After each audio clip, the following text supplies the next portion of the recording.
ആരുടെയോ സ്നേഹതലോടലറിഞ്ഞവൾ മെല്ലെ കണ്ണു തുറന്നു. മുന്നിൽ നിൽക്കുന്ന ആളെ കണ്ടവൾ അത്ഭുതത്തോടെ നോക്കി. ദീപുവേട്ടാ, അവൾ സ്നേഹത്തോടെ വിളിച്ചു. അവനൊന്ന് പുഞ്ചിരിച്ചുകൊണ്ട് അവൾക്കടുത്തായി വന്നിരുന്നു. ഏട്ടനെപ്പോൾ വന്നു? വീട്ടിൽ വന്നപ്പോഴാണ് അങ്കിൾ പറഞ്ഞത് നീ ഇങ്ങോട്ട് പോന്നിട്ടുണ്ടെന്ന്. ഈവനിങ് ചെന്ന് വിളിക്കാൻ പറ്റുമോ എന്ന് ചോദിച്ചു. കേട്ടപാട് ഞാൻ ഇങ്ങോട്ട് പോന്നു. ഇവിടെ വന്നപ്പോൾ നീ ഈ ബെഞ്ചിൽ കിടന്നു നല്ല ഉറക്കം. നിന്നെ വിളിച്ചെഴുന്നേൽപ്പിക്കാൻ തോന്നിയില്ല. അതുകൊണ്ട് നീ എഴുന്നേൽക്കുന്നത് വരെ ഇവിടെ ഇരിക്കാമെന്ന് കരുതി, അവൻ പുഞ്ചിരിയോട് പറഞ്ഞു. അത് കേട്ട് അവൾ ഒന്ന് ചിരിച്ചു. ഈ വാഗമരച്ചോട് എൻ്റെ ചങ്കിൻ്റെ ഏറ്റവും പ്രിയപ്പെട്ട സ്ഥലമാണ്. ഇവിടെ ഇരിക്കുമ്പോൾ അവൻ എൻ്റെ കൂടെയുള്ളതുപോലെ തോന്നും. അവളുടെ മറുപടി കേട്ട് അവൻ്റെ മുഖം ദേഷ്യത്താൽ ചുവന്നു. എന്തു പറ്റി ദീപുവേട്ടാ? അവൾ സംശയത്തോടെ അവനെ നോക്കി ചോദിച്ചു. പോയവരെല്ലാം പോയി, ഇനി അതോർത്ത് ദുഃഖിക്കരുത്. ഞാൻ നന്ദുവിനോട് 1000 തവണ പറഞ്ഞിട്ടുണ്ടത്. നിന്റെ കണ്ണുകൾ നിറഞ്ഞ് എനിക്ക് സഹിക്കാൻ പറ്റില്ല, അതറിയാലോ നിനക്ക്, അവൻ അല്പം ഗൗരവത്തോടെ പറഞ്ഞു. അയ്യോ അറിയാമേ, എങ്കിൽ പോകായിട്ടാ. അവൾ പതി എഴുന്നേറ്റ് അസ്ഥിത്തറയ്ക്കടുത്തായി വന്നു നിന്നു. ശ്യാം, ഞാൻ പോകുവാണ്. ഇനി പെട്ടെന്നൊന്നും ഇങ്ങോട്ട് വരില്ല. അവൾ തനിച്ചു നിൽക്കുന്നത് കണ്ട് ദീപു അസ്ഥിത്തറക്കടുത്തേക്ക് നടന്നു. അവനൊരു ചുവട് വെച്ചതും മൺചിരാതിൽ ആടിയൊഴിഞ്ഞെത്തി നാളും അടഞ്ഞു. നന്ദു സംശയത്തോടെ അത് നോക്കി നിന്നു. ദീപു അവൾക്കടുത്തേക്ക് വന്നു നിന്നു. അവളുടെ തോളിലൊന്ന് തൊട്ടു. നീ പോകുന്നു എന്ന് പറഞ്ഞതുകൊണ്ടാ തിരിയണഞ്ഞത്, അവൻ പറഞ്ഞത് കേട്ട് അവൾ നിരാശയോടെ മൺചിരാതിലേക്ക് നോക്കി. ഞാൻ പോയിട്ട് വേഗം വരാം ശ്യാം. നിന്റെ കണ്ണുകളുടെ ഉടമയുമായി നിന്റെ മുൻപിൽ ഞാൻ എത്തും, അതുപോരെ? അവൾ പറഞ്ഞത് കേട്ട് ദീപു കൈകൾ കെട്ടി നിന്ന് അവളെ തന്നെ നോക്കി. അത് വെറും പാഴ്മോഹമാണ് മോളെ നന്ദു, ഒരു പുച്ഛത്തോടെ അവൻ മനസ്സിൽ പറഞ്ഞ് അവളെ തന്നെ നോക്കി നിന്നു. മതി നന്ദു, വാ പോകാം. അവൻ നന്ദുവിൻ്റെ കൈകളിൽ പിടിച്ചു. മോളെ, അച്ഛൻ്റെ വിളി കേട്ടതും അവർ ഒരുമിച്ച് അങ്ങോട്ട് തിരിഞ്ഞു നോക്കി. അച്ഛനെ കണ്ടതും ദീപു കൈകളെ പിടിവിട്ട് അദ്ദേഹത്തെ നോക്കി ചിരിക്കാൻ ശ്രമിച്ചു. ദീപു എപ്പോഴാണ് വന്നത്? സച്ചിദാനന്ദൻ്റെ ചോദ്യം കേട്ട് അവനൊന്ന് ചിരിച്ചു. ഇപ്പോൾ വന്നതേ ഉള്ളൂ. നന്ദുവിനെ വിളിക്കാൻ വേണ്ടി ദിനേശങ്ങൾ പറഞ്ഞു വിട്ടതാ. അവൻ്റെ മറുപടി കേട്ട് ശരിയെന്ന ഭാവത്തിൽ അയാൾ തലയാട്ടി.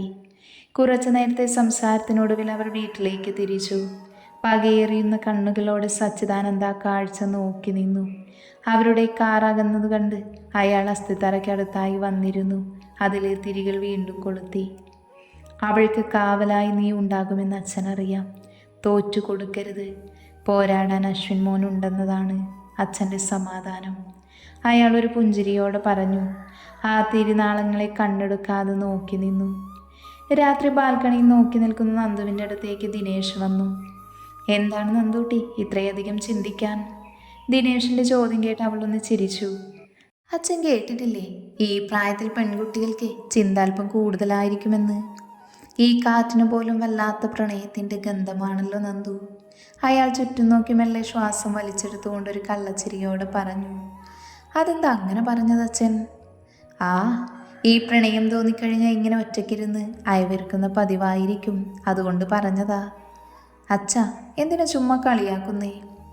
ആരാ കക്ഷി? അതുപോലെ എൻ്റെ മോളാദ്യം. ഏതാള്? മോളെ, ഒരുപാട് ഉരുളല്ലേ, ദേഹത്ത് മണ്ണാകും. അതുകൊണ്ട് സത്യം പറ, ആ ഹതഭാഗ്യൻ ആരാണെന്ന് അച്ഛനൊന്ന് അറിയട്ടെ. അതച്ഛാ, ഞാൻ. നന്ദു, നീ എന്തിനാ വിക്കി വിക്കി പറയുന്നത്? മാക്കാൻ. ദൈവമേ, നിനക്ക് മനുഷ്യന്മാരെ കിട്ടാഞ്ഞിട്ടാണോ കണ്ട മാക്കാന്മാരെയൊക്കെ കയറി പ്രേമിക്കുന്നത്? അയ്യോ ചളി, ഞാൻ അയാളെ മാക്കാനെന്നാണ് വിളിക്കുന്നത്. അശ്വിൻ എന്നാണ് പേര്. എവിടെ വെച്ചു കണ്ടുള്ള പരിചയാ? അന്ന് ചെന്നൈയിൽ പോയപ്പോൾ പരിചയപ്പെട്ടതാ. പിന്നെ നടന്ന എല്ലാ സംഭവങ്ങളും തത്ത പറയുന്നത് പോലെ പറഞ്ഞു. എല്ലാം കേട്ടുകഴിഞ്ഞ് അച്ഛൻ അത്ഭുതത്തോടെ നോക്കി. ആ, പറഞ്ഞിട്ട് കാര്യമില്ല, അവൻ്റെ തലവര, അല്ലാതെ ഞാനെന്ത് പറയാനാ? ദേ അച്ഛ, ചുമ്മാ എന്നെ ചൊറിഞ്ഞാലുണ്ടല്ലോ. ഞാനൊരു സത്യം പറഞ്ഞതല്ലേ, എൻ്റെ വിധി തന്നെയാ എൻ്റെ മരുമകനും. നിങ്ങൾ ആരുടെ കാര്യമാ പറയുന്നത് മനുഷ്യ? സീത സാരത്തുമ്പിൽ കൈകൾ തുടച്ചുകൊണ്ട് വന്ന് ചോദിച്ചു. ഏയ്, നിന്റെ കൈപുണ്യത്തിൻ്റെ കാര്യം പറഞ്ഞതാ ഞാൻ, അല്ലേ മോളെ? നന്ദു അതേന്ന് ഭാവത്തിൽ തലയാട്ടി കാണിച്ചു. ആണോ? ഞാൻ ഓറഞ്ച് തൊലി കൊണ്ട് അച്ചാറുണ്ടാക്കിയിട്ടുണ്ട്, വന്ന് ടേസ്റ്റ് ചെയ്ത് നോക്ക് ദിനേശേട്ടാ. ആ വെടിയും എൻ്റെ നെഞ്ചത്തേക്കായിരുന്നു. ദൈവമേ, ഇനി പഴത്തൊലി കൊണ്ട് എന്താണാവോ? അച്ഛൻ മനസ്സിലോർത്തു നിന്നു. നിങ്ങളെന്താ മനുഷ്യ ചിന്തിച്ചു നിൽക്കുന്നത്? ഇങ്ങോട്ട് വന്നേ. മോളെ, പോയി കിടക്കാൻ നോക്ക്, നാളെ പോകേണ്ടതല്ലേ. അത് ശരിയാ, അച്ഛൻ പോട്ടെ മോളെ. അയാൾ ദയനീയമായി അവളെ നോക്കി ശേഷം സീതയുമായി കിച്ചണിലേക്ക് നടന്നു. അവർ പോകുന്നതൊരു പുഞ്ചിരിയോടെ അവൾ നോക്കി നിന്നു. എത്രയൊക്കെ പറഞ്ഞാലും അവർ തമ്മിലുള്ള തല്ലുപിടുത്തവും സ്നേഹവും ഒക്കെ കാണാൻ വല്ലാത്തൊരു ഫീലാണ്. അവൾ ഒരു ചിരിയോടെ ഓർത്തു. ഒരാഴ്ച കടന്നു പോയതറിഞ്ഞില്ല. ചെന്നൈയിൽ ഈവനിങ്ങിലാണ് എത്തിയത്. അമ്മ തന്നു വിട്ട അച്ചാറുകളെല്ലാം അപ്പുവിനെ ഏൽപ്പിച്ച് കുറച്ച് സമയം അവരോട് വിശേഷങ്ങളൊക്കെ പങ്കുവെച്ച് കഴിഞ്ഞ് പോയി കിടന്നുറങ്ങി. ദിവസങ്ങൾ കടന്നു പോയാലും മനസ്സിൽ മാറാത്തതായി നിലകൊണ്ടിരുന്ന ഒന്നുണ്ട്, മാക്കാനോടുള്ള പ്രണയം. അതിൻ്റെ വേരുകൾ ആഴത്തിൽ ഹൃദയത്തിലിറങ്ങി. ഓരോ ദിവസവും പ്രതീക്ഷയോടെ കാത്തിരിക്കും മാക്കാൻ്റെ കോളിനായി. പക്ഷേ ആര് വിളിക്കാൻ? കാത്തിരിപ്പ് മാത്രം മിച്ചം. അപ്പുവിനോടും ദാസേട്ടനോടും എന്നും ചോദിക്കും. പക്ഷേ അവർക്കും ഒന്നും അറിയില്ല എന്നറിയുമ്പോൾ മനസ്സ് തളരും. പിന്നെ രാത്രിയിലെ സ്വപ്നങ്ങളിലായിരുന്നു ആകെയുള്ള സമാധാനം. അതിൽ മാക്കാൻ സ്നേഹത്തോടെ പുഞ്ചിരിക്കുന്നത് കണ്ട് നിർവൃതിയടയും. പ്രൊജക്റ്റിൻ്റെ വർക്ക് പാതി വഴിയിൽ നിർത്തിയിട്ടാണ് നാട്ടിലേക്ക് മടങ്ങിയത്. അതുകൊണ്ട് തന്നെ തിരിച്ചു വന്നത് വീണ്ടും പ്രൊജക്റ്റ് വർക്കിൽ മുഴുകി. ഡെയിലി ഓർഫനേജിൽ പോയി ആവശ്യമുള്ള ഓരോ ഡാറ്റാസ് എടുക്കും. വൈവുള്ളത് കൊണ്ട് ഒരുപാട് ഉഴപ്പാനും പറ്റില്ലായിരുന്നു. ഡെയിലി ഒരു വിസിറ്റർ ആയതുകൊണ്ട് തന്നെ അവിടെയുള്ള എല്ലാവരുമായി നല്ല കമ്പനിയായി. പ്രൊജക്റ്റ് സബ്മിറ്റ് ചെയ്യുന്നതിൻ്റെ തലേ ദിവസം കുറച്ച് ഡാറ്റാസ് എടുക്കാനായി ഓർഫനേജിലേക്ക് പോയി. അവിടെ കത്തിവെച്ചും കമ്പനി അടിച്ചും ഇരുന്ന് സമയം പോയതറിഞ്ഞില്ല. തിരിച്ചിറങ്ങുമ്പോൾ സമയം 8 മണിയായിരുന്നു. ഓർഫനേജിൻ്റെ മുൻപിൽ ഒരു പോക്കറ്റ് റോഡാണ്. അധികം ആൾ സഞ്ചാരമില്ലാത്ത ഏരിയ. ഉള്ളിൽ ഭയമുണ്ടെങ്കിലും അത് പുറത്ത് കാണിക്കാതെ അവൾ ഗേറ്റ് തുറന്നിറങ്ങി. നന്ദു മനസ്സിലെ പേടി മാറ്റാനായി പതിയെ മൂളിപ്പാട്ടൊക്കെ പാടി നടന്നു. തൻ്റെ പിറകിൽ ആരുടെയൊക്കെയോ കാൽപെരുമാറ്റം അറിഞ്ഞവൾ ഒരു നിമിഷം ഒന്ന് നിന്നു. കുറച്ച് നിഴലുകൾ അവൾ അടുത്തേക്ക് വരുന്നതായി തോന്നി. ഒരു ഭയത്തോടെ അവൾ മുന്നോട്ട് ചുവട് വെച്ചു. ആ നിഴലുകളും അവൾക്ക് പുറകിലായി വീണ്ടും വരാൻ തുടങ്ങി. അവൾ ഒന്ന് നിന്നു. ഒരടി പോലും വെക്കാനാവാതെ അവൾ ഭയത്തോടെ തിരിഞ്ഞു നോക്കി. മദ്യലഹരിയിൽ കുറച്ച് ചെറുപ്പക്കാർ അവളുടെ അടുത്തേക്ക് വന്നു. അവളെ വശ്യമായി നോക്കാൻ തുടങ്ങി. എന്ത് ചെയ്യണമെന്നറിയാതെ നഞ്ചു പകച്ചു നിന്നു. മുഖത്തു നിന്നും ഒലിച്ചിറങ്ങിയ വിയർപ്പു കണങ്ങൾ അവളിലെ പേടി പറയാതെ പറഞ്ഞുകൊണ്ടിരുന്നു. പെണ്ണ് സൂപ്പർ ഫിഗറാണ് മച്ചി, ഒരുത്തൻ അവളെ ഒന്ന് നോക്കി പറഞ്ഞു. പതിയെ അവളുടെ മുടിയിഴകളിൽ തലോടാൻ ശ്രമിച്ചു. അയാളുടെ കൈകൾ തട്ടിമാറ്റി അവൾ എന്തു ചെയ്യണമെന്നറിയാതെ പേടിച്ചു വിറച്ചു. അപ്പോൾ തോന്നിയൊരു ഉൾപ്രേരണയാൽ അയാളെ തള്ളിയിട്ട് അവൾ ഓടി. ഡി! അയാൾ അലർച്ചയോട് അവൾക്ക് പിറകെ ഓടി. ഓടിത്തളർന്ന് ഇരുവഴികളിലായി നിൽക്കുന്നൊരു പോക്കറ്റ് റോഡിലെത്തി. അവൾ സംശയത്തോടെ ഇരു സൈഡിലേക്കും നോക്കി. ഒരു റോഡിൽ ഇരുട്ട് മാത്രം, മറ്റേ വഴിയിൽ സ്ട്രീറ്റ് ലൈറ്റ് ഉണ്ടെന്ന് കണ്ട് അവൾ ആ വഴിയിലേക്ക് ഓടി. പക്ഷേ എടുത്ത തീരുമാനം തെറ്റായി പോയി എന്ന് അവൾ തിരിച്ചറിഞ്ഞപ്പോഴേക്കും അവർ അവൾക്കടുത്തേക്ക് എത്തിയിരുന്നു. ഇരുട്ട് മൂടിക്കിടക്കുന്ന ഒരു ഉൾപ്രദേശം. ഒരു വലിയ മതിൽ കൊണ്ട് മുന്നോട്ട് പോകാനുള്ള വഴി അടച്ചിട്ടിരിക്കുന്നു. എന്ത് ചെയ്യണമെന്നറിയാതെ അവൾ ആകെ പരിഭ്രാന്തനായി. ഒരു നിമിഷം കൊണ്ട് താൻ കാണിച്ച മണ്ടത്തരം തൻ്റെ ജീവൻ തന്നെ ഇല്ലാതാക്കാൻ പോകുന്നു എന്ന സത്യം അവൾ തിരിച്ചറിഞ്ഞു. നിലാവിൻ്റെ വെളിച്ചത്തിൽ ഇരു സൈഡിലും മുളകളുടെ കാടുകളാണെന്ന് അവൾ മനസ്സിലാക്കി.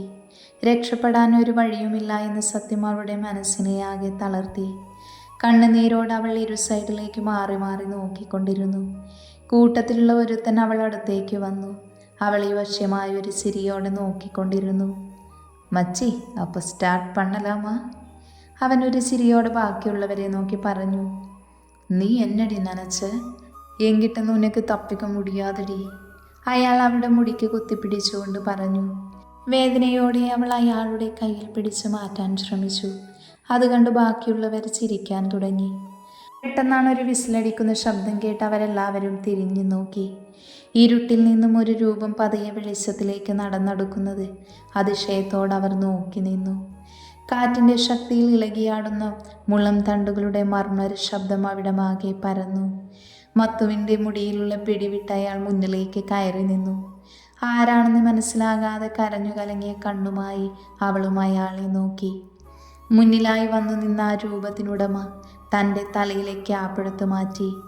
ആ മുഖത്തേക്ക് പതിച്ച നിലാവിൻ്റെ വെളിച്ചത്തിൽ അവൾ അയാളെ കണ്ടു. അറിയാതെ തന്നെ അവളുടെ ചുണ്ടിലൊരു സന്തോഷത്തിൻ്റെ പുഞ്ചിരി വിടർന്നു. തൻ്റെ രക്ഷകൻ തനിക്കായി എത്തിയല്ലോ എന്ന സന്തോഷം അവളിൽ അലയടിച്ചു. അറിയാതെ തന്നെ അവളുടെ അതരങ്ങൾ മൊഴിഞ്ഞു. മാക്കാൻ. അവളിൽ എത്രത്തോളം സന്തോഷമാണെന്ന് പറഞ്ഞറിയിക്കാൻ പറ്റിയിരുന്നില്ല. അവൻ ദേഷ്യത്തിൽ അവരെ തന്നെ കയ്യും കെട്ടി നോക്കി നിന്നു. ഒരുത്തൻ അവനെ തല്ലാനായി മാക്കാൻ്റെ അടുത്തേക്ക് ഓടി വന്നു. ചീറി വന്നവൻ മാക്കാനടുത്ത് എത്തിയതും അവൻ മുട്ടുകുത്തിയിരുന്നു പോയി. അയാളുടെ വയറിൽ ആഞ്ഞുഴിച്ചു. ഇടിയുടെ ആഘാതം എന്നോണം അയാൾ പിന്നിലേക്ക് തെറിച്ചു വീണു. ആ ശക്തിയിൽ അവിടെ കൂടി നിന്ന കരിയിലകൾ കാറ്റിൽ ഉയർന്നു പൊങ്ങി പറന്നു. വേദനയോടെ നിലത്ത് വീണവൻ വയറു പൊത്തിപ്പിടിച്ചു കരയാൻ തുടങ്ങി. അത് കണ്ട് ബാക്കിയുള്ളവർ ഒന്ന് ഭയന്നിരുന്നു. മാക്കാൻ പതി എഴുന്നേറ്റ് കൈയൊക്കെ ഒന്ന് കുടഞ്ഞ് അവർക്കടുത്തേക്ക് വന്നു. അവൻ്റെ വരവ് കണ്ട് പേടിച്ചവരെല്ലാവരും പിന്നിലേക്ക് അടിവെക്കാൻ തുടങ്ങി. മാക്കാൻ്റെ മുഖത്തുള്ള ദേഷ്യം കണ്ട് മാത്തും ഒന്ന് ഭയന്നു. അതിലൊരുത്തൻ മാക്കാൻ്റെ മുഖത്തടിക്കാൻ കൈയോങ്ങിയതും മാക്കാൻ ആ കൈ തടഞ്ഞ് അവനെ ദേഷ്യത്തോടെ നോക്കി. ശേഷം അവൻ്റെ കൈ പിന്നോട്ടൊടിച്ച് അയാൾ വേദനയോട് അലമുറയിട്ട് കരഞ്ഞ് നിലത്തേക്കിരുന്നു. അത് കണ്ടൊരുത്തൻ അവനെ തലനാഴി താഴെ കിടന്നിരുന്ന ഒരു മരക്കഷ്ണമായി അവനടുത്തേക്ക് അലർച്ചയോടെ പാഞ്ഞു വന്നു. ആ കൊമ്പുകൊണ്ട് മാക്കാൻ്റെ ദേഹത്തേക്ക് ആഞ്ഞു വീശി. അടിയുടെ ആഘാതത്തിൽ ആ മരക്കഷ്ണം രണ്ടായി ഒടിഞ്ഞു. പക്ഷെ അടി കൊണ്ടിട്ടും ഒരു കൂസലുമില്ലാതെ മാക്കാൻ നിൽക്കുന്നത് കണ്ട് അയാൾ അമ്പരന്നു. മാക്കാൻ അയാൾക്കടുത്തേക്ക് വന്ന് അവൻ്റെ കഴുത്തിൽ കുത്തിപ്പിടിച്ചു. വേദനയോടെ അയാൾ കൈകൾ പിടിച്ചു മാറ്റാൻ ശ്രമിച്ചുകൊണ്ടിരുന്നു. മാക്കാൻ ശക്തിയിൽ അവനെ പിറകിലേക്ക് തള്ളി. പിന്നെ അടിയോടെ അടിയായിരുന്നു. അങ്ങനെ എല്ലാവരെയും അടിച്ച് നിരപ്പാക്കി അവൻ ദേഷ്യത്തോടെ അവൾക്കടുത്തേക്ക് പാഞ്ഞു വന്നു. മാക്കാൻ തന്നെ കണ്ണെടുക്കാതെ നോക്കി നിൽക്കുവാണ്. നിന്നോട് ഞാൻ പറഞ്ഞിട്ടില്ലടി രാത്രി ഇതുപോലെ ഇറങ്ങി നടന്ന് ഓരോന്ന് വരുത്തി വെക്കരുതെന്ന്. അതെങ്ങനെ? എന്തെങ്കിലും പറഞ്ഞാൽ ഈ മണ്ടൻ തലയിലോട്ട് കയറണ്ടേ? അവൻ്റെ ദേഷ്യത്തോടെയുള്ള പറച്ചിൽ കേട്ട് അവൻ്റെ ദേഷ്യം തണുപ്പിക്കാനായി അവളൊരു കണ്ണിറുക്കി കാണിച്ചു. അത് കണ്ട് അവനൊരു പുരികമുയർത്തി അവളെ ഒന്ന് നോക്കി. എന്താടി, കളിയാക്കുവാണോ നീ?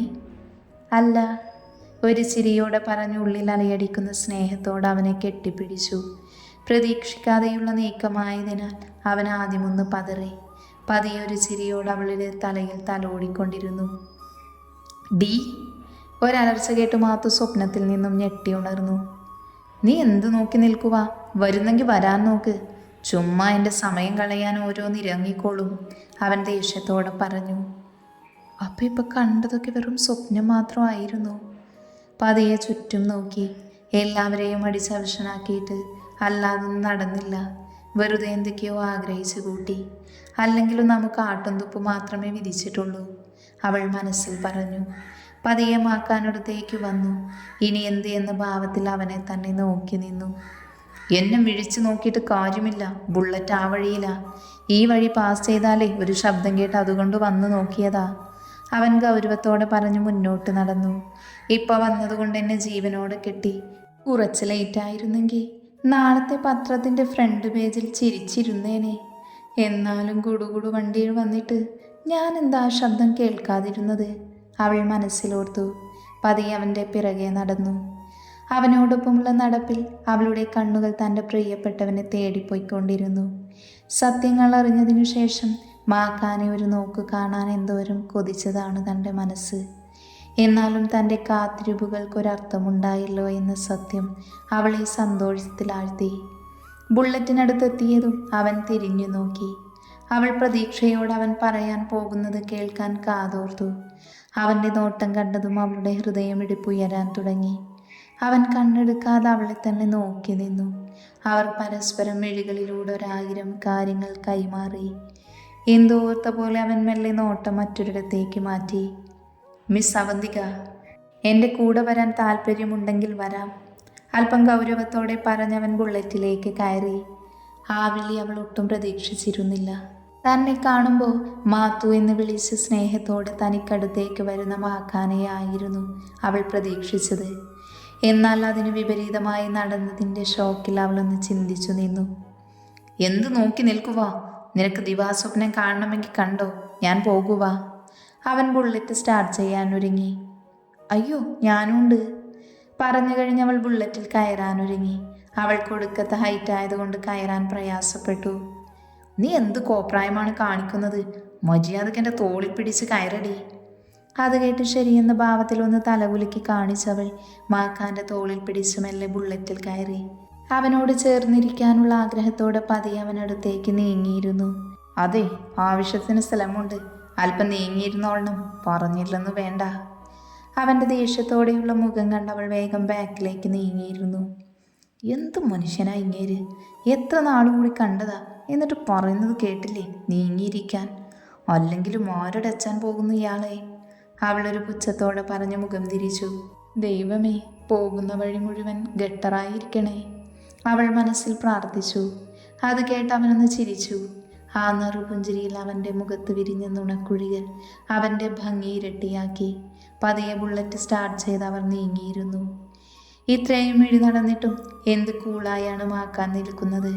ഒടുക്കത്തെ സ്റ്റാമിന തന്നെ, അവൾ മനസ്സിലോർത്തു. ബുള്ളറ്റിൻ്റെ ഹാൻഡിലായി ടിബറ്റൻ ഫ്ലാഗ് കാറ്റിൻ്റെ ദിശയ്ക്കനുസരിച്ച് ആടി ഉലയുന്നു. ഹിമാലയൻ യാത്ര കഴിഞ്ഞുള്ള വരവാണെന്ന് തോന്നുന്നു. യാത്രയിൽ മാക്കാനോട് ചേർന്നിരിക്കാൻ അവൾ ഒരുപാട് കൊതിച്ചു. അവൻ തന്നോടൊന്നും മിണ്ടാതിരിക്കുന്നത് കണ്ട് അവളുടെ ഉള്ളു പിടഞ്ഞു. ഫോൺ റിങ് ചെയ്യുന്നതറിഞ്ഞ് മാക്കാൻ തൻ്റെ ഫോൺ എടുത്ത് അവൾക്ക് നൽകി. അവൾ കോൾ അറ്റൻഡ് ചെയ്തു. ഹലോ, എടി നന്ദു, നീ എവിടെ പോയി കിടക്കുവാ? നിന്റെ ഫോൺ എന്താടി സ്വിച്ച് ഓഫ് ആണല്ലോ. ദച്ചു നിർത്താതെ റേഡിയോ കണക്കി ഓരോന്ന് പറഞ്ഞുകൊണ്ടിരുന്നു. അപ്പോഴാണ് സ്വന്തം ഫോൺ സ്വിച്ച് ഓഫ് ആയ കാര്യം തന്നെ ഓർത്തത്. എന്തെങ്കിലും മിണ്ടി ദച്ചുവിൻ്റെ വായിലിരിക്കുന്ന മുഴുവൻ കേൾക്കേണ്ടി വരുമെന്ന് അറിയാവുന്നത് കൊണ്ട് അവൾ മൗനമായിരുന്നു. ഒന്നു മാത്രം വ്യക്തമായി കേട്ടു, മാക്കാൻ എന്നെ തിരക്കിയാണ് അങ്ങോട്ട് വന്നതെന്ന്. അത് കേട്ടതും അത്രയും നേരം തോന്നിയിരുന്ന പരിഭവമെല്ലാം അലിഞ്ഞില്ലാതെയായി. പതിയെ ഫോൺ കട്ടാക്കി മാക്കാന് തന്നെ തിരികെ നൽകി. ഉള്ളിൽ വല്ലാത്ത സന്തോഷമായിരുന്നു അതറിഞ്ഞപ്പോൾ. എന്നെ തിരക്കി വന്നിട്ട് അതുവഴി പോയപ്പോൾ കണ്ടതാണ് എന്നുള്ള കള്ളം പറഞ്ഞതോർത്ത് തലക്കിട്ട് 2 കൊടുത്താലോ എന്ന് വരെ ചിന്തിച്ചു. പക്ഷെ വേണ്ട, കൊട്ടിയാൽ അതിലും വലുത് തിരിച്ചു കിട്ടുമെന്നറിയാവുന്നത് കൊണ്ട് തഴുകിപ്പോകുന്ന ഇളം കാറ്റിൻ്റെ അകമ്പടിയോടെ എൻ്റെ ചെക്കൻ്റെ സൗന്ദര്യം ആവോളം ആസ്വദിച്ചിരുന്നു. മാക്കാനൊന്നും മിണ്ടാതിരിക്കുന്നത് കണ്ട് പതിയെ ഒന്ന് ചുമച്ചു. കാറ്റിൻ്റെ ശക്തിയിൽ നമ്മുടെ ചുമയൊന്നും വില പോകില്ല. അതുകൊണ്ട് കൂടുതൽ ശക്തിയായി ചുമക്കാൻ തുടങ്ങി. എവിടെ മൈൻഡ് ചെയ്യാൻ, മാക്കാനെ കേൾപ്പിക്കാൻ ചുമച്ച് അവസാനം ക്ഷയം വന്ന കണക്കെ ചുമ്മാ നിർത്താൻ പറ്റാതെയായി. മാക്കാൻ വേഗം ഒരു കടയ്ക്ക് മുൻപിലായി വണ്ടി നിർത്തി. പതിയെ തിരിഞ്ഞു നോക്കി ഇറങ്ങാനായി കണ്ണുകൊണ്ട് കാണിച്ചു. വണ്ടിയിൽ നിന്നും ഇറങ്ങി ആ കടയ്ക്കടുത്തായി വന്നു നിന്നു. ഒരു ചെറിയ തട്ടുകടയാണ്. ഹൈ റേഞ്ച് സ്ഥലമായതിനാൽ നല്ല കാറ്റുമുണ്ട്. ചെന്നൈയിൽ ആദ്യമായാണ് ഇങ്ങനെയൊരു സ്ഥലത്ത് വരുന്നത്. സാധാരണ തിരക്കേറിയ ഒരു നഗരം, തിരക്കുകൾക്ക് പിറകെ ഓടുന്നൊരു കൂട്ടം മനുഷ്യർ. അതിൽ നിന്നെല്ലാം തികച്ചും വ്യത്യസ്തമായ കാഴ്ചയായിരുന്നു അത്. മലമുകളിലെ പാതയിൽ ഒരു സൈഡിലായുള്ള തട്ടുകട. രാത്രിയായതിനാൽ തിരക്ക് നന്നേ കുറവാണ്. തികച്ചും നിശബ്ദമായ അന്തരീക്ഷം. കാറ്റിൻ്റെ കുളിർ തലോടലിൽ അടുത്തെവിടെയോ വെള്ളച്ചാട്ടമുണ്ടെന്ന് മനസ്സിലായി. എല്ലാം കൊണ്ട് മാക്കാനോട് മനസ്സ് തുറന്ന് മിണ്ടാൻ പറ്റിയ അന്തരീക്ഷം. പതിയെ മാക്കാനെ നോക്കി. കയ്യിൽ ആവി പറക്കുന്ന 2 ചായയുമായി അവൻ അവൾക്കടുത്തേക്ക് നടന്നു വന്നു. ചൂട് ചായ കുടിച്ചാൽ മതി, ചുമയെല്ലാം പമ്പ കിടക്കും. കയ്യിലെ ചായ അവൾക്ക് നൽകിക്കൊണ്ടവൻ പറഞ്ഞു. ആവി പറക്കുന്ന ചായയേക്കാൾ നല്ലത് ആഴമുള്ള കാമുകൻ്റെ ചുംബനമാണ്. അവൾ മനസ്സിലോർത്ത് ആ ചായ ഗ്ലാസ് വാങ്ങി പതിയെ ചുണ്ടോടടുപ്പിക്കാൻ ഒരുങ്ങി. ഇപ്പം മനസ്സിലോർത്തത് ഏതായാലും നടക്കാൻ പോകുന്നില്ല. അവൻ മറുപടി പറഞ്ഞ് അവിടെ നിരത്തിയിരുന്നൊരു ചെയറിലായിരുന്നു. മലനിരകളുടെ വിദൂരതയിലേക്ക് നോക്കി നിന്നു. പതിയെ തന്നെ തഴുകി തലോടുന്ന ഇളം കാറ്റിൻ്റെ തലോടൽ ഏറ്റുവാങ്ങി ചായ കുടിക്കാൻ തുടങ്ങി. എൻ്റെ ദൈവമേ, ഇയാൾക്ക് മൈൻഡ് റീഡിങ്ങും അറിയുമോ? ഇനി സൈക്കോളജിയിലാണോ PG ചെയ്തത്? ചിന്തിച്ചിട്ട് കാര്യമില്ല, ഞാൻ മനസ്സിൽ കാണുമ്പോൾ ഞാൻ മാനത്ത് കാണും. അവൻ തിരിഞ്ഞു നോക്കി പറഞ്ഞു. മാത്തു വീണ്ടും ഞെട്ടി. ഇതൊക്കെ എങ്ങനെയെന്ന ഭാവത്തിൽ അവനെ നോക്കി. അവനൊന്നും മിണ്ടാതെ വീണ്ടും തൻ്റെ പ്രവൃത്തിയിൽ മുഴുകി. അവനെ നോക്കി അവൾ ചായ കുടിക്കാൻ തുടങ്ങി. അയ്യോ അമ്മ! നാക്ക് പൊള്ളി അവൾ ഒരു നിലവിളിയോടെ ചാടി. കയ്യിലിരുന്ന ചായ ഗ്ലാസ് അടുത്തായുള്ള ടേബിളിൽ വെച്ചു. വാഷ് ബേസിനടുത്തേക്ക് ഓടി. ടാപ്പ് തുറന്ന് വായിൽ വെള്ളം വെക്കാൻ തുടങ്ങി. മാക്കാൻ തൻ്റെ ചായ ടേബിളിൽ വെച്ച് അവൾക്കടുത്തേക്ക് വന്നു. എന്തു പറ്റി അവന്തിക? ഒന്നും മനസ്സിലാവാതെ അവൻ അവളെ തന്നെ നോക്കി നിന്നു. ആ വിളി കേട്ട് അവൾ ദേഷ്യത്തോടെ അവനെ ഒന്ന് നോക്കി. എൻ്റെ നാക്ക് പൊള്ളിയത് നിങ്ങളുടെ ഭാഗ്യം, അല്ലെങ്കിൽ ഇപ്പോൾ വിളിച്ചതിന് എൻ്റെ വായിലിരിക്കുന്നത് കേട്ടേനെ നിങ്ങൾ. അവൾ ദേഷ്യത്തോടെ മനസ്സിലോർത്ത് വീണ്ടും വായിൽ വെള്ളം കൊള്ളാൻ തുടങ്ങി. കുറച്ചു നേരം ആ പ്രവൃത്തി തുടർന്നു. അല്പം ആശ്വാസം തോന്നിയപ്പോൾ അവൾ മാക്കാനടുത്തായി വന്നിരുന്നു. പതിയെ ചായ എടുത്ത് ഊതി കുടിക്കാൻ തുടങ്ങി. ചായയുടെ സിപ്പെടുത്ത് കഴിഞ്ഞ് അവൾ തൻ്റെ ഗ്ലാസ്സിലേക്ക് നോക്കി. തൻ്റെ ഗ്ലാസ് മാറിയിരിക്കുന്നു എന്ന് മനസ്സിലാക്കി അവൾ മാക്കാൻ്റെ ഗ്ലാസ്സിലേക്ക് നോക്കി. ഊഹം ശരിയായി. മാക്കാൻ ഗ്ലാസ് അറിയാതെ മാറിയെടുത്തു. പിന്നെ ഒന്നും നോക്കാൻ പോയില്ല. ചായ ആസ്വദിച്ച് കുടിച്ചു. അല്ലെങ്കിലും ഭർത്താവിൻ്റെ ബാക്കി കഴിക്കുന്നത് ഒരു വല്ലാത്ത ഫീല് തന്നെയാ. മനസ്സിലെ സന്തോഷം കൊണ്ട് ആ ഗ്ലാസ് സ്വന്തമായി വാങ്ങി ഷോക്കേഴ്സിൽ വെച്ചാലോ എന്ന് വരെ ചിന്തിച്ചു. അവളുടെ പ്രവൃത്തികൾ കണ്ട് അവനൊന്ന് ചിരിച്ചു. പതിയെ ഗ്ലാസ് ഒന്ന് കറക്കിക്കൊണ്ടൊരു പുഞ്ചിരിയോടെ അതിലേക്ക് നോക്കി. ഒരു പുഞ്ചിരിയോടെ തന്നെ അവൻ ചുണ്ടോടടുപ്പിച്ചു. തിരിച്ചിറങ്ങും മുന്നേ അവൻ മുഖം കഴുകുവാനായി പൈപ്പിനടുത്തേക്ക് നടന്നു. ഇതുതന്നെ ഇഷ്ടം തുറന്നു പറയാൻ പറ്റിയ അവസരം അവൾ മനസ്സിലോർത്ത് സന്തോഷത്തോടെ അവൻ അരികിലേക്ക് ചെന്നു. മലനിരകളിൽ നിന്നൊഴുകിയെത്തിയ തെളിഞ്ഞ വെള്ളമാണ് അവിടുത്തെ പൈപ്പിൽ. അവൻ കൈക്കുമ്പിളിൽ വെള്ളം ശേഖരിച്ച് പതിയെ അവൻ്റെ മുഖത്തേക്ക് തെറിപ്പിച്ചൊഴിച്ചു. അവൻ അരികിലായി നിന്ന് അവളുടെ മുഖത്തേക്കും ആ നീർത്തുള്ളികൾ പതിച്ചു. അതിൻ്റെ സ്പർശമറിഞ്ഞു മാത്രയിൽ അവൾ ചിരിയോടെ മുഖം ചരിച്ചു. മുഖത്ത് ഒലിച്ചിറങ്ങുന്ന ജലകണങ്ങളുമായി അവൻ മാത്തുവിനെ നോക്കി. അവനെ കണ്ണെടുക്കാതെ നോക്കി പുഞ്ചിരിയോടെ അവൾ തൻ്റെ മുഖത്ത് പതിച്ച നീർത്തുള്ളി തുടച്ചു മാറ്റി. ഓ സോറി അവന്തിക, ഞാൻ ശ്രദ്ധിച്ചില്ല, അതുകൊണ്ട് പറ്റിപ്പോയതാ. അയ്യേ ഈ മോക്കാൻ, ഞാൻ നല്ല റൊമാൻറ്റിക് മൂഡിൽ പ്രപ്പോസ് ചെയ്യാൻ വരുമ്പോഴാ ഇയാളെൻ്റെ മനസ്സ് തളർത്തുന്നത്. ഇങ്ങനെ വിട്ടാൽ ശരിയാകില്ല. നാണം കെട്ടാലും വേണ്ടില്ല, ഇപ്പോൾ തന്നെ പ്രണയം പറഞ്ഞേ പറ്റൂ, അവൾ മനസ്സിൽ ഉറപ്പിച്ചു. അതെ മാക്കാനേ, എനിക്കൊരു കാര്യം പറയാനുണ്ട്. എന്താണെന്ന ഭാവത്തിൽ അവൻ അവളെ ഒന്ന് നോക്കി. അവൻ്റെ നോട്ടം കണ്ടതും അത്ര നേരം അവളിൽ തോന്നിയ ധൈര്യം ചോർന്ന് ഇല്ലാതെയായി. ആ കുളിരിലും അവൾ വിയർക്കാൻ തുടങ്ങി. തൊണ്ടയിൽ നിന്ന് ഉമിനീര് പോലും ഇറങ്ങാതെയായി. അവൾ പതർച്ചയോടെ എന്തോ പറയാനാഞ്ഞതും, വേണ്ട, നീ എന്താ പറയാൻ വരുന്നതെന്ന് എനിക്കറിയാം. എന്തായാലും നീ എന്ന ചാപ്റ്റർ ഞാൻ ക്ലോസ് ചെയ്തു. ഇനി മാത്തുവുമില്ല മാക്കാനുമില്ല. എല്ലാം അടഞ്ഞ അധ്യായങ്ങളാണ്. ഒരിക്കലും ആർക്കും തുറക്കാൻ കഴിയാത്ത വെറും ചിതലരിച്ച പാഴ് അധ്യായങ്ങൾ. പിന്നെ ഞാൻ ഇന്ന് നിന്നെ രക്ഷിച്ചത്, അത് നിന്റെ സ്ഥാനത്ത് ആരായാലും ഞാൻ ഇങ്ങനെ തന്നെ ചെയ്യുമായിരുന്നുള്ളൂ. അത് തന്നെ നിന്റെ കാര്യത്തിലും ചെയ്തിട്ടുള്ളൂ. എനിക്കും സഹോദരിമാരുള്ളതാ. പറഞ്ഞു കഴിഞ്ഞവൻ പതിയെ അവളുടെ മുഖത്തേക്ക് നോക്കി. എല്ലാം കേട്ട് ഷോക്കിൽ നിൽക്കുന്ന അവളെ കണ്ടവൻ വീണ്ടും തുടർന്നു. എനിക്കിപ്പോൾ യാത്രകളോടാണ് പ്രണയം, എന്നെ ഞാനാക്കിയ യാത്രകളോട്. അവിടെ എൻ്റെ ഹൃദയം പങ്കിടാൻ ആരുമില്ല, ആരും. ഒരു പുഞ്ചിരിയോടെ പറഞ്ഞു മറുപടിക്കായി അവളെ നോക്കിയിരുന്നു. അവൻ്റെ വാക്കുകൾ ഒരു നിമിഷം കൊണ്ട് അത്ര നേരം കെട്ടിപ്പിടുത്ത അവളുടെ സ്വപ്നങ്ങളുടെ ചില്ല് കൊട്ടാരം തകർത്തടിച്ചു. അവൻ്റെ മുഖത്തു നിന്നും ഒലിച്ചിറങ്ങിയ നീർക്കണങ്ങൾ രോമത്താൽ അനാവൃതമായി അവൻ്റെ വിടർന്ന നെഞ്ചിലേക്കിറങ്ങി. കഴുത്തിലായി അണിഞ്ഞിരിക്കുന്ന സച്ചിൻ ജെയിനിലെ എം എന്ന ലോക്കറ്റിലേക്ക് അവളുടെ ദൃഷ്ടി പതിഞ്ഞു. എം, അതാരുടെ പേരായിരിക്കുമെന്ന ചിന്തയോടെ അവൾ അവനെ ഒരു സംശയത്തോടെ നോക്കി.